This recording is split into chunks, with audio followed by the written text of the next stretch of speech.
Halo guys, welcome back. Hari ini aku bakal bacain Paranormal Experience lagi. Are you ready guys? It's story time.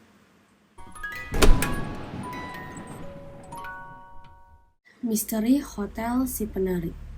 Sekitar pertengahan tahun 2013, fakultas kami mengadakan studi tour ke beberapa kota dan Bali adalah pemberhentian pertama kami.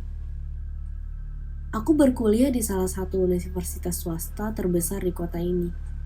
Tetapi sayangnya saat itu fakultas kami belum mempunyai banyak peminat, sehingga semua sepakat untuk berpergian hanya dengan menggunakan 2 bus pariwisata besar. Bagiku yang seorang anak rumahan sederhana, ini adalah pertama kalinya aku mengunjungi sebuah tempat yang begitu jauh dari rumah, sehingga membuatku cemas juga bersemangat. Terdengar wajar, namun sesungguhnya kecemasan itu tidaklah berdasar. Aku masih ingat betul akan rasa tidak nyaman yang semakin menjadi-jadi mendekati hari keberangkatan. Percaya atau tidak, sejak kecil aku memang sangat sensitif dengan hal-hal di luar nalar. Katakanlah soal mereka yang tak kasat mata atau sebuah firasat buruk akan sesuatu yang jarang meleset. Selama perjalanan, aku duduk berdampingan dengan Mari, seorang gadis bertubuh mungil, teman baikku. Gadis ini juga memiliki kepekaan yang sama sepertiku. Meskipun ia mengaku hanya sebatas merasakan dan tidak pernah melihat, ia jugalah yang selalu mewanti-wanti tentang apa yang sebaiknya dan tidak sebaiknya dilakukan selama kami berada di Bali. Jujur saja, kata-katanya justru membuatku semakin tegang. Setelah 3 hari perjalanan, kami akhirnya tiba di sebuah hotel yang tampak depannya bermandikan cahaya lemah kuning keemasan. Tepat sebelum bus berbelok dan masuk ke area parkiran, aku dan Mari memerhatikan puncak bangunan hotel yang sama kelamnya dengan langit malam, suram tanpa bintang. Kompak kami saling pandang dan menyunggingkan senyum kecut. Agaknya aku dan dia merasakan keganjilan yang sama. Tetapi tak satu pun dari kami angkat bicara. Hari itu malah benar-benar gelap dan senyap. Dan mungkin karena lelah selama perjalanan, ingatanku akan tempat itu pun tidak begitu jelas. Tetapi aku cukup yakin untuk menggambarkan bagaimana sepinya jalanan dan hanya bayangan gelap pepohonan yang mengepung di sekitar. Rasanya seperti di tengah hutan. Tidak ada bangunan lain sejauh mata memandang. Begitulah yang aku percaya. Sampai keesokan harinya aku terheran-heran ketika mendapati seorang teman yang berbelanja ke salah satu minimarket di seberang jalan. Merasa ingin membuktikan, aku pun cepat-cepat turun ke jalan dan benar saja. Ada cukup banyak bangunan mulai dari toko hingga rumah-rumah penduduk di sisi kiri dan kanan.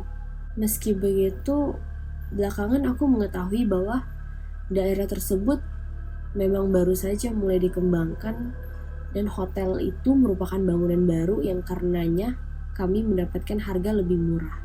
Lobi hotel nampak seperti museum barang antik khas Bali. Sebuah lampu gantung besar di tengah ruangan yang menjadi penarik perhatian utama lagi-lagi menebarkan cahaya kuning yang membuat gelisah. Sebagian besar furniture dan dekorasi didominasi elemen kayu dan ada banyak benda-benda kecil yang sepertinya sengaja dijajalkan untuk menjadi daya tarik. Pemandangan seperti ini rasanya kurang pas untuk disuguhkan pada tamu yang kelelahan selepas perjalanan panjang seperti kami, karena justru akan semakin menguras energi. 1 kamar untuk 3 orang. Begitulah instruksi yang kami terima. Aku dan Mari memutuskan untuk mengajak Dena bergabung dengan kami. Tak lama kunci pun dibagikan dan kami diarahkan menuju kamar masing-masing melalui sebuah lorong yang cukup panjang, beratap rendah dan agak sempit lantaran guci-guci besar yang dideretkan di setiap sisinya.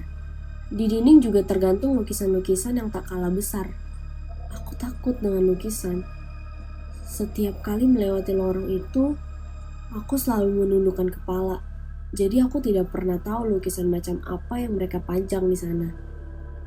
Dan meski dengan cara seperti itu pun, aku masih tetap merasa seolah-olah ada banyak pasang mata yang mengikutiku. Bangunan belakang yang menjadi lokasi kami memiliki 3 tingkatan.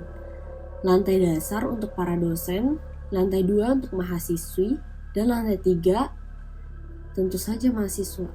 Berbanding terbalik dengan lobi. Bangunan ini nampak lapang berkat cat dinding putih yang membentang. Hanya akan menentukan deretan pintu kayu coklat yang berhadapan satu sama lain. Kesan dingin jelas menyelimuti, suara riuh, langkah kaki, dan roda koper yang berderak-derak memantul di setiap penjuru. Aku cukup ragu memutar kunci kamar, karena merasa seperti ada sesuatu yang menunggu di sana. Saat pintu berderit pelan, kegelapan menyambut di depan mata. Dena dengan santainya menerobos masuk. Lampu-lampu, ia bergumam sembari meraba-raba dinding di sisi pintu dan menekan saklar. Mari menyusul kemudian. Sementara mataku seketika tertuju pada lukisan seorang penari yang untuk sekian kalinya berukuran besar terpajang di tengah ruangan, tepat di atas tempat tidur. Oh, Tuhan, aku melihatnya. Sesalku melangkah masuk sambil memalingkan muka. Lukisan itu nantinya menjadi perdebatan bagi kami karena masing-masing melihat gambaran yang berbeda. Aku sangat yakin di dalam lukisan itu hanya ada seorang penari wanita berkemben dan berselendang hijau. Mari mengatakan bahwa di lukisan itu terdapat 3 penari wanita. Sementara Dena ngotot melihat 2 orang penari wanita. Kami terdiam begitu menyadari kemungkinannya dan tidak pernah membahas hal itu lagi hingga sekarang. Usai membereskan barang-barang bawaan, Mari menjadi orang pertama yang memeriksa kamar mandi di ujung ruangan. Karena selama 3 hari ini kami menahan diri untuk mandi. Aku ingin mandi. Dia mendekat padaku. Tapi aku tidak mau menutup pintu ya. Tawanya kikuk. Ekspresi dan gerak-geriknya meyakinkanku ada sesuatu yang tidak beres di sini. Bukan hanya di kamar kami, tetapi di seluruh tempat ini. Terserah saja, balasku setenang mungkin. Ia nampak berpikir sejenak. Mungkin karena tidak enak atau malu tepatnya, akhirnya ia memutuskan untuk sedikit merapatkan pintu. Dena masih membongkar isi kopernya tak jauh dari pintu kamar mandi. Karena bawaanku tidak banyak, tidak ada yang perlu kurapikan. Aku duduk di tempat tidur di tengah ruangan. Tadinya bermaksud meluruskan pinggang sebentar, sampai aku sadar di depanku ada lemari pakaian yang menjadi satu dengan meja rias. Cermin besarnya memantulkan hampir ke seluruh ruangan, termasuk lukisan penari yang tadi kusebutkan. Dengan cepat aku menundukkan kepala berupaya menghindarinya. Dan siapa sangka, justru pada detik itu sekelebat bayangan hitam tiba-tiba melintas cepat dari arah pintu masuk yang tertutup rapat. Menyerupai seekor hewan, nyaris seperti babi menyeruduk hingga ke ujung ruangan lalu tiba-tiba berdiri. Tinggi, besar, berdiam di depan pintu kamar mandi, tepat di samping Dena. Apa-apaan itu? Jantungku serasa ingin meledak. Rasa takut menjalar dengan cepat membuat sekujur tubuh terasa lemas. Dena tampak tidak menyadari apa-apa. Aku ingin menggayat tangannya dan lari keluar. Tetapi, Mari, aku tidak bisa meninggalkannya. Ia masih berada di sana, di dalam kamar mandi. Dan jika aku ingin membawanya juga bersamaku, itu berarti aku harus berhadapan dengan makhluk apapun itu yang berdiri di depan pintu. Aku tidak punya pilihan. Tidak bisa bertindak juga, tidak bisa mengadu pada siapa-siapa. Beberapa saat kemudian makhluk itu membungkuk, lalu perlahan-lahan kembali ke bentuk semula. Menyeruduk dan menghilang menembus pintu kaca di ujung ruangan yang mengarah ke beranda. Selama masa itu, Dena sepertinya berbicara sesuatu padaku.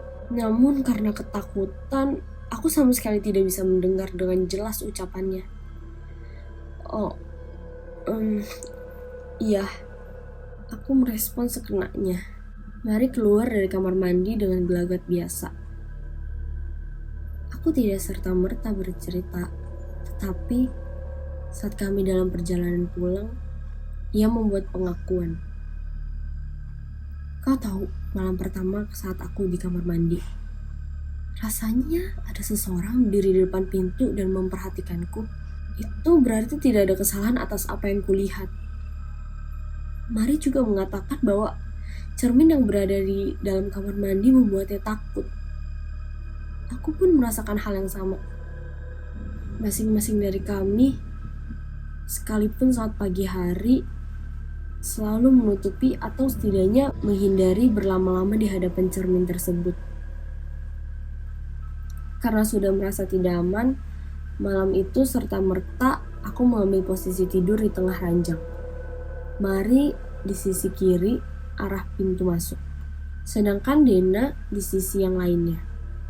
Pada malam ini pula, tanpa diketahui, ternyata Mari terjaga semalaman. Ada sesuatu yang ia rasa berdiri tepat di sampingnya memerhatikan kami lekat-lekat.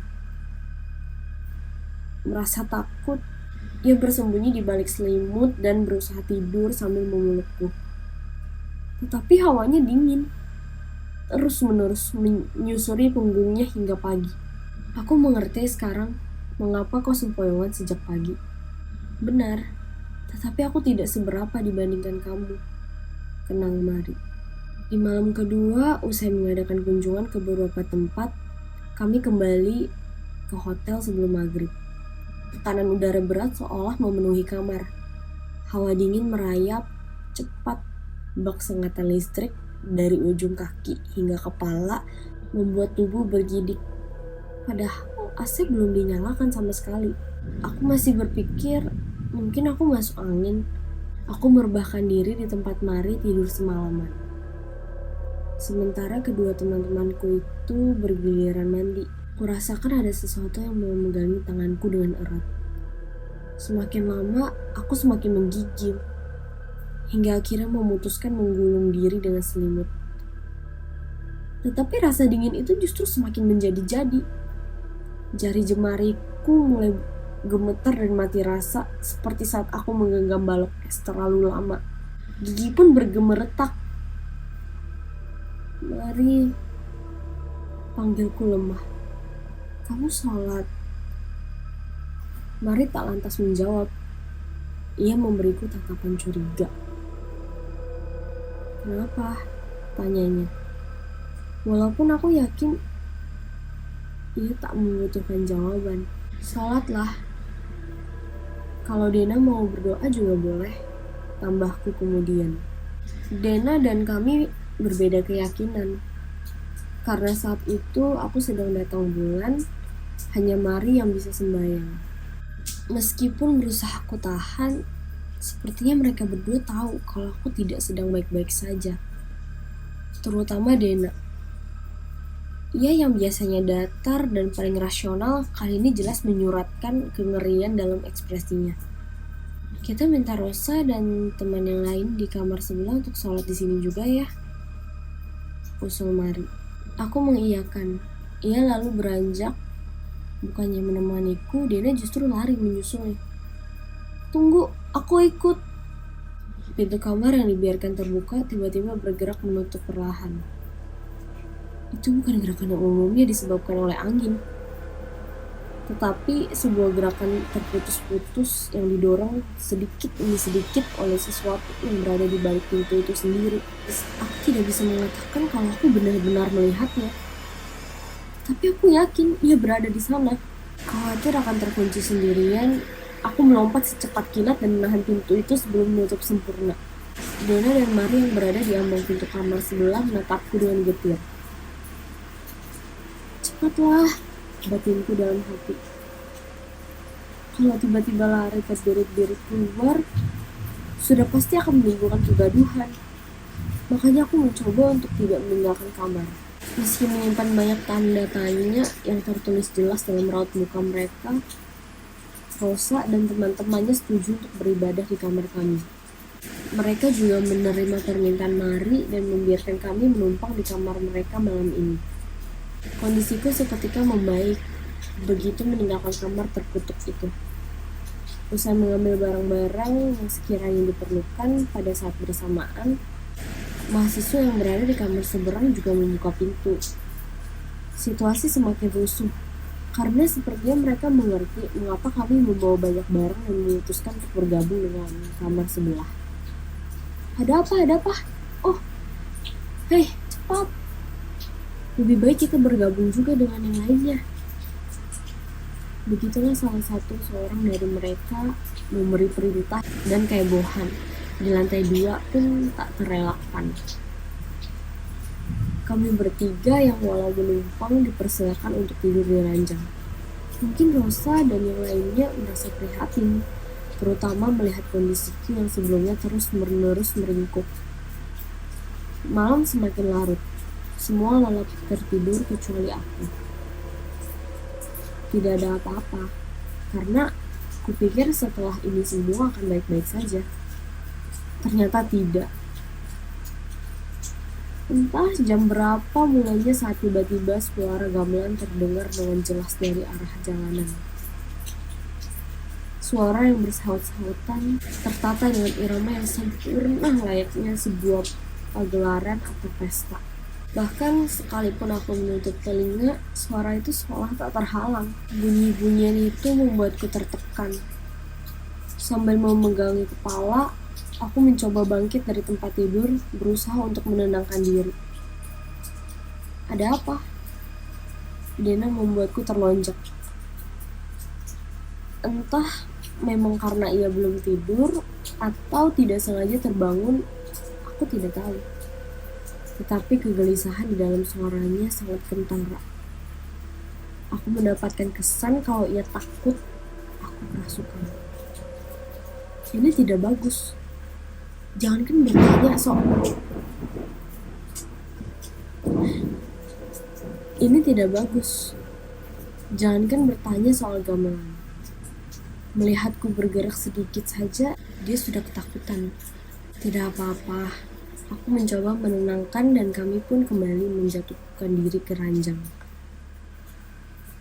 Lama aku tidak bergerak, bukannya mereda keanehan justru bertambah. Dari kamar atas terdengar suara shower yang tiba-tiba dibuka dengan derasnya. Kuperkirakan saat itu pukul 1 atau 2 pagi. Siapa yang mandi pada jam segini? Tak lama suara itu berhenti. Lalu terdengar suara shower dari kamar yang lain. Terus begitu bergilir di setiap kamar satu persatu. Makin lama, makin mendekat sampai jantungku terasa ingin meledak. Aku semakin memasang telinga, tak kalah shower dari kamar sebelah yang kami tinggalkan mendapat giliran dan beberapa menit kemudian, benar saja, shower dari kamar mandi tepat di sebelahku pun itu menyala. Aku tidak berani menoleh ke belakang atau membuka mata. Keringat dingin bercucuran dan nafasku sudah tak beraturan. Aku mendengar suara yang bercampur aduk itu sendirian hingga azan subuh berkumandang. Beruntung rasanya karena itu malam terakhir kami berada di sana. Di perjalanan pulang, saat istirahat makan siang, seorang teman laki-laki yang sekelas denganku nampak berbaring kelelahan memijit-mijit pelipisnya. Aku tanya, ada apa? Tapi ia cuma menggeleng pelan. Hingga beberapa minggu setelahnya barulah kami mulai berbagi cerita. Teman laki-lakiku itu ternyata mendengar suara gamelan yang sama. Padahal semua teman sekamarnya mengaku tidak mendengar apa-apa. Beberapa mahasiswa dan mahasiswi lain juga mengalami hal yang ganjil dan membenarkan semua kejadian yang aku alami. Ada yang pintu kamar mandinya tiba-tiba terkunci sendiri, atau saluran televisi yang tiba-tiba beralih, dan tentu saja shower yang mati dan menyala tanpa henti. Mendapati desas-desus semacam itu, Ibu Dekan ikut menimpali. Seorang dosen katanya tiba-tiba terbangun tengah malam menunjuk ke salah satu sudut kamar sambil menjelit-jelit dan mengeram. Tidak ada yang tahu pasti apa yang menjadi pemicu dari semua rentetan kejadian mistik yang kami alami. Sampai kapanpun, aku yakin masing-masing dari kami masih memiliki ingatan akan hal itu hingga detik ini. Oke, sampai sini dulu paranormal experience-nya. Sampai ketemu di video selanjutnya guys. Bye.